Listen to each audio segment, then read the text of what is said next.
Welcome to the Boujee Multipreneur podcast. I'm your host, Hillary Hashauer-Jones. Tune into my show where we discuss how to attract more money so you can spend more money. Welcome back to the Boujee Multipreneur. I'm your host, Dr. Hillary. Let's talk about emails. I bring this topic up today because it dawned on me literally recently that I had forgotten to input all of our new patients in our email system. We use Flowdesk. There's so many out there, right? I actually don't create the emails myself. I have someone else do them. But on our end, we need to put the emails into the Flowdesk database, right? Put it into the group that we have for all of our new patients. And I was like, oh my gosh, we've had a change in staff and I don't think it's been done in over a month. And I thought to myself, we need to fix this problem. We need to have this organized better. We need a different SOP for this. So that's what I want to talk about today, our emails. And what is the new research on emails? Should we still be doing them? Like, do you guys do them? Are you actively emailing your market, your target audience? Like, what are you doing? So it seems to be that the research shows that the email marketing is still powerful. It's still a top way to communicate if it's done effectively, right?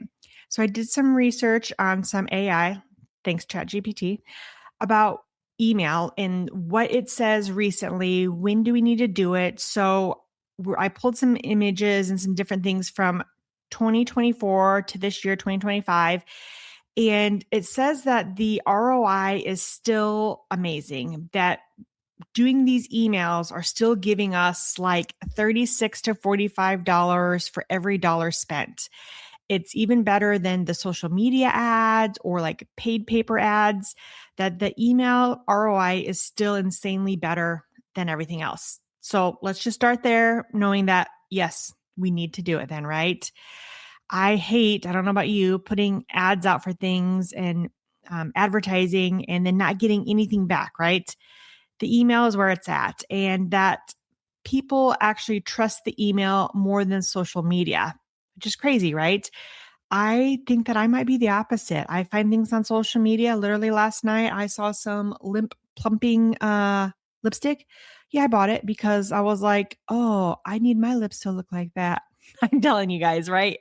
You know, if you're like me and you doom scroll on Instagram and you find all these things. So anyways, back to the topic of an email, that people prefer contacting them through an email because it feels more personal to them and it's less chaotic in the social media world. The open rates for emails, if you look at that, they are actually up. And Apple apparently has changed their privacy, making the marketing like allowing more, right? So they have more opening rates, like 34 to 39% for small businesses and like service-based. So if you're a chiropractor like me, we want to aim for a 34 to 39% of an open rate. I checked mine and I am getting that. So I feel great about that. It's funny to think though that, right, like a third, like you're just happy if a third open it. Apparently we are, you guys. We are apparently happy that a third open the email. But to be fair, if you're like me, you've got like 5 to 10,000 emails and it doesn't surprise you that not everyone is still opening the emails because they're not still patients, right? Or it's just not relevant to them anymore. And so another great thing about an email, it's still something that you own. So there's no like banning anything that you put in there, right? Or an algorithm and not hoping that someone's going to see it. Obviously, we hope that they open up the email, but you can see in a lot of these, like when their email is opened and the open rates and things like that. So it does matter. Now, thinking about opening an email on your desktop versus phone, the mobile option is the number one way that emails are getting opened. So thinking about when you are creating the emails, make sure it looks good on your phone, right? And that things aren't like jumbled or it's too small to read. That's always a pet peeve of mine. So I do look at that. And for my company that does my marketing emails, they send me them and I look at them on desktop and on my phone. And I reply back when something is hard to read on the phone and they fix it because it is important, you guys. Also with emails, shorter is better. The most read email length is actually 50 to 125 words. Like that's crazy, right? Case in point, I'm in my mid 40s. And when I look at emails, if they are like over a paragraph, I literally don't read them. And I know I'm not the only one out there. And I'm even looking at emails because I'm comparing them to mine. And if your email is like paragraphs long, I don't read it. Sorry, I don't. Thinking about that though, what does your ideal client want? And what does your ideal client do? Right? In my office, my ideal clients also are not going to read paragraphs. That is something I had to change up with my email team. And I said, hey, you guys can't make them this long. People aren't going to read them. They're great information. You just add like links, right? You link that article, you link the podcast, you link the YouTube video, but don't write about it. It's too much, right? Make sure that when you're writing the emails that it's a conversation, like you're talking one-on-one with them, right? And not like to all who is concerned or to everyone in my practice. That the storytelling and the one-on-one is the way to go, right? So the main thing is that email isn't outdated, but the poorly written, the inconsistent emails, those are the ones that are outdated, right? So just today, I was talking to one of my coaching clients and he asked, well, when should we send our emails? And I was like, that's a great question. So in my research, I looked up when and the times and the days, and I'll go over that. But let's talk about generally, when should we email? So for like chiropractors, service-based businesses, you could do like a weekly, just a little value-driven newsletter, just some tips or a mind shift or a health hack, if you will, something like that. It's not very salesy. It's just something you serve them weekly. Great. Monthly, though, you could put in like your promotions, your updates. We've got a new doctor joining us. We've got this or that. We've got these events that we're doing. Here's the link to the events and special offers. We're offering 10% off this supplement or something like a limited time opportunity. That would be a monthly one. Seasonally, though, you could also do like a wellness reminder seasonally, like this at the start of school or a holiday stress, like a new year reset. So you could have like a separate email for a season of a wellness or whatever is in your business cycles. Like if you're doing taxes, like you might be ramping up closer to tax season, right? So something like that. Look at the seasons of your business. And when you are pre-planning all of 2026, yes, I said pre-planning, make sure you look at the seasons, and you could add a seasonal email as well. But things like, announcing your events coming up or reminding for appointments, that type of thing, a thank you or a follow-up, thank you for coming to our event. Those are also great emails to send out, right? I think a lot of the automated emails are for like your appointment is on this day and time. So they're getting that one already, and that one just should be very basic. If you have a lot of patients you haven't seen in a while, you could do like more of like a converting, trying to get them back in to start care again. Or, we miss you, kind of like a reactivation. So that could be a different type of email that you send. And then what the research shows, thanks again to Chet, that patients and clients do want to hear from us more than we think. So I've always thought, I don't want to bother them. I don't want to spam them exactly. But the ones that are our great clients and our great patients, our ideals, like they actually want to read the stuff from us. And if other people unsubscribe, like, should we really care? Probably not, right? Maybe we just shouldn't care that people are unsubscribing, because that really just tells the universe that we're making more room for the patients and clients that want to be with us, right?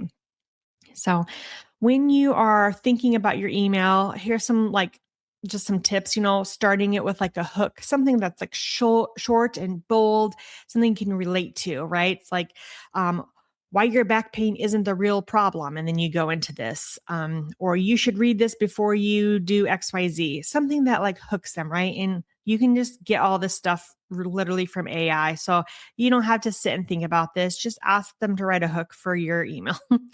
But a short paragraph, make it easy to read the paragraphs too. Like if they've got like 5 or 6 sentences in the paragraphs, it's too much.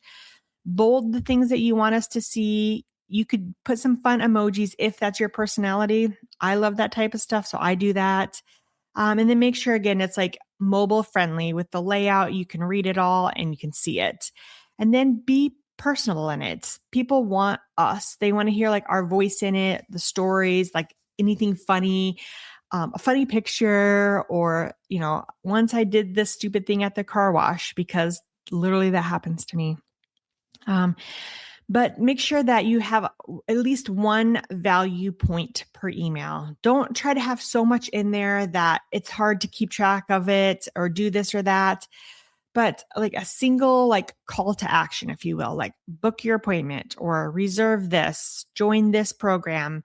So make sure you're thinking about making it clear, concise, easy to read. I like mine in little segments, and I have them like separated by like a picture or a YouTube video link, something like that, just so they can scroll and look and click on things and read more if they want. If you want to read all about the back pain and all about how chiropractic care is fabulous, here's the link. But I'm not going to put like several paragraphs in an email about it.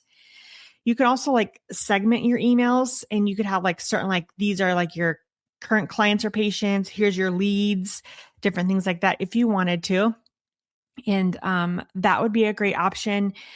Sometimes if you've had like a funnel, then you might have different like segments from different funnels, and you can do different emails for each of the different segments that you have. So if let's say that you were in a chiropractic office like I am, you could do like a weekly like short wellness tip, or like a patient story of someone getting better, or like, hey, we're offering this new therapy.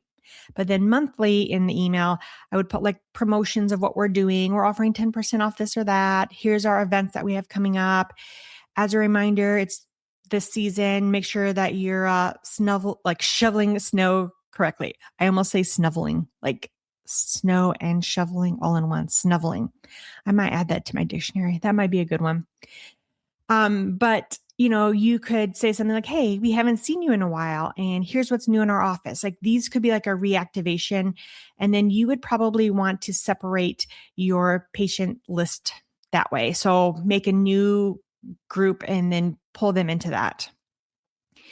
If you are like a different type of business, maybe you're doing like workshops for business owners, you could do different things like a nurturing sequence.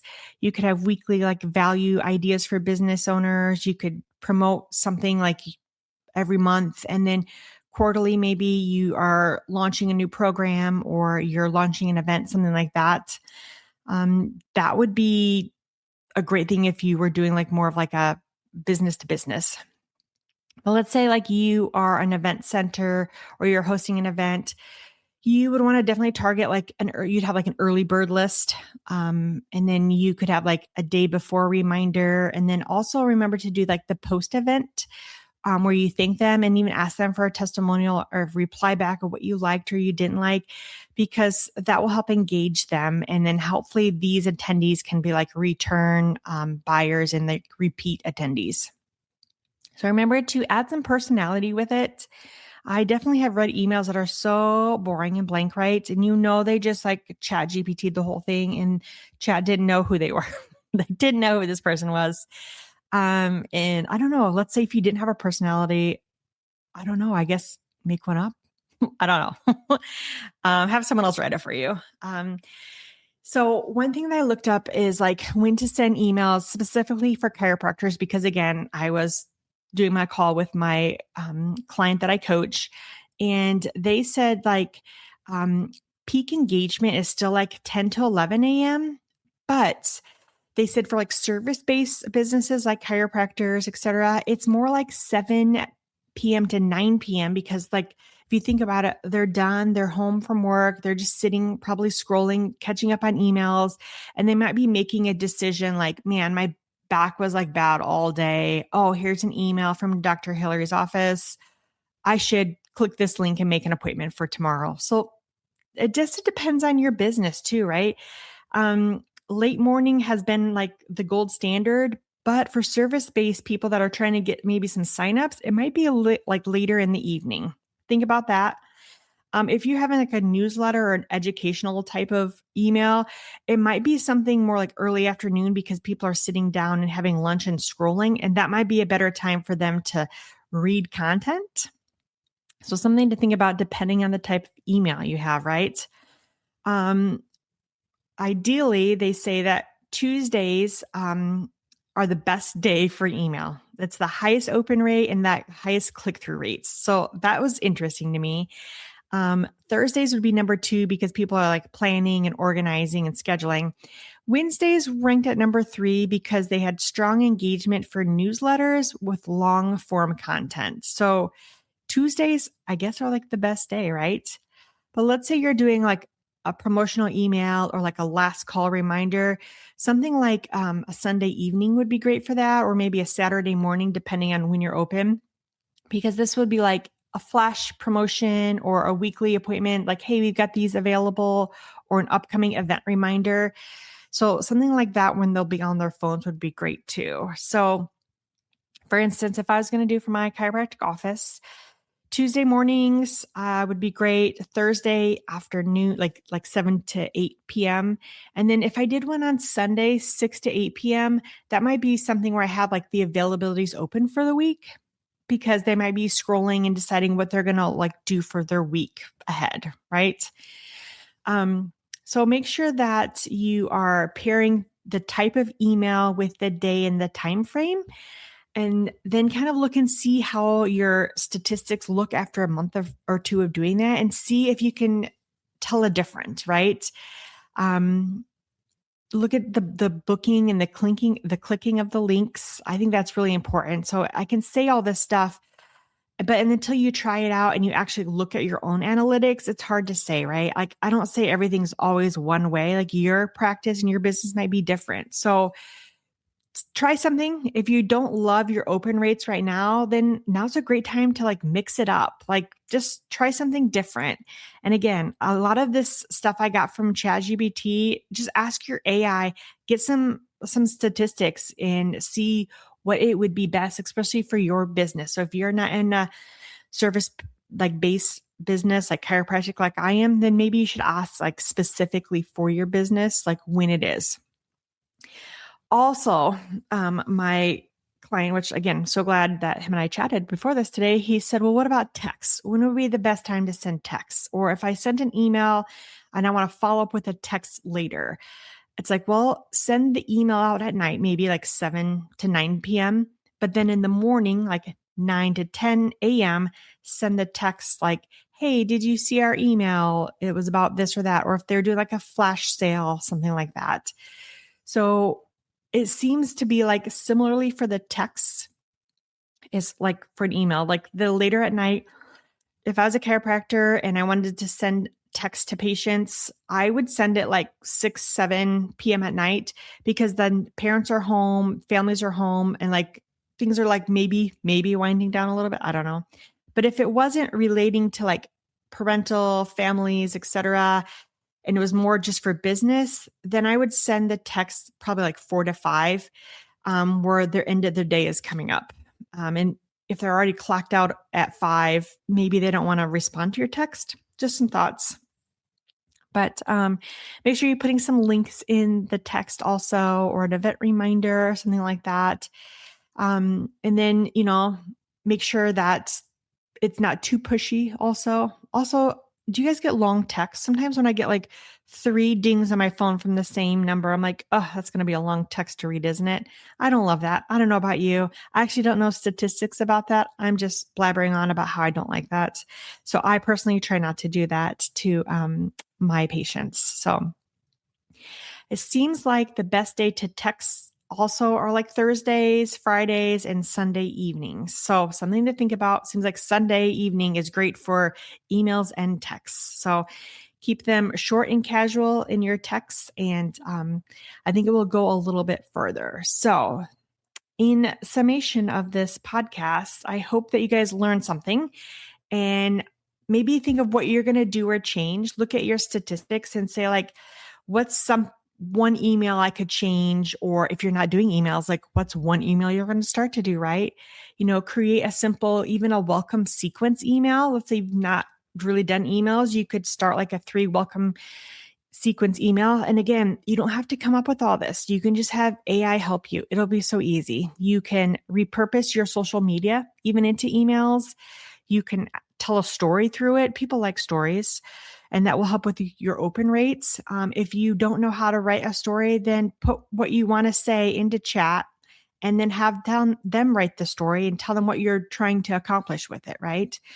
Make sure you have like a one clear call to action in the email. And then also maybe start segmenting like your email list into different ones. Like that way you can send different types of emails and then look at those rates too. So thanks for listening. I love that you guys are here. I hope this helps you. I think we are all going to try to improve our emails going forward. Remember to stay bougie and make that money. Click subscribe so you don't miss the next episode, and let's make some money.